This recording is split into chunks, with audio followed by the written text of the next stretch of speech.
ರಾಯರ ಆರಾಧನೆ. ಬೃಂದಾವನದಲ್ಲಿರೋ ರಾಯರು ಕಣ್ತೆರೆಯುವ ಸಮಯನ ತಿಳ್ಕೊಳ್ಳೋಣ.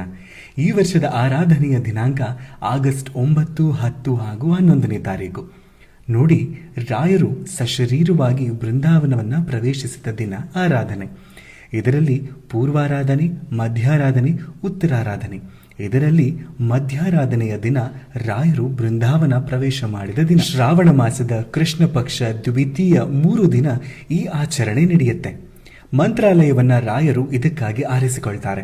1671ರಲ್ಲಿ ಸಶರೀರವಾಗಿ ಬೃಂದಾವನಸ್ಥರಾಗ್ತಾರೆ. ಈ ಸಮಯದಲ್ಲಿ ಹೇಳ್ತಾರೆ, ನಾನು ಈ ಶರೀರ ಬಿಟ್ಟು ಎಲ್ಲೂ ಹೋಗೋದಿಲ್ಲ. ಹರಿಭಕ್ತರ ಸಂಕಷ್ಟಗಳನ್ನು ನಾನು ದೂರ ಮಾಡ್ತೀನಿ. ಅದಕ್ಕಾಗಿ ನಾನು ಭಗವಂತನಲ್ಲಿ ತಪಸ್ಸು ಮಾಡ್ತಾ ಇದ್ದೀನಿ ಅಷ್ಟೇ. ನನ್ನ ಆರಾಧನೆಯನ್ನು ದುಃಖದಿಂದ ಮಾಡಬೇಡಿ, ಅದರ ಬದಲಾಗಿ ಸಂಭ್ರಮದಿಂದ ಈ ದಿನವನ್ನು ಆಚರಿಸಿ ಅಂತ. ಯೋಗ ಮುದ್ರೆ ಹಾಗೆ ಧ್ಯಾನ ಮುದ್ರೆಯಲ್ಲಿ ರಾಯರು ತಪಸ್ಸನ್ನು ಮಾಡ್ತಾ ಇದ್ದಾರೆ. ಇನ್ನೊಂದು ಬಲವಾದ ನಂಬಿಕೆ ಏನು ಅಂದರೆ, ಆರಾಧನೆಯ ಸಮಯದಲ್ಲಿ ರಾಯರು ಕಣ್ತೆರೆಯುತ್ತಾರೆ ಅನ್ನೋದು. ಭಗವಂತನ ಉಪಾಸನೆ ಮಾಡೋ ಭಕ್ತರನ್ನ ಆಶೀರ್ವದಿಸ್ತಾರೆ ಅನ್ನೋದು. ಬೃಂದಾವನ ಸೇರೋ ಮುಂಚೆ ಅನೇಕ ಪವಾಡಗಳನ್ನು ಮಾಡಿದ್ದಷ್ಟೇ ಅಲ್ಲದೆ ಬೃಂದಾವನಸ್ಥರಾದ ಮೇಲೂ ಕೂಡ ಸಾಕಷ್ಟು ಪವಾಡಗಳನ್ನು ಮಾಡ್ತಾನೇ ಇದ್ದಾರೆ.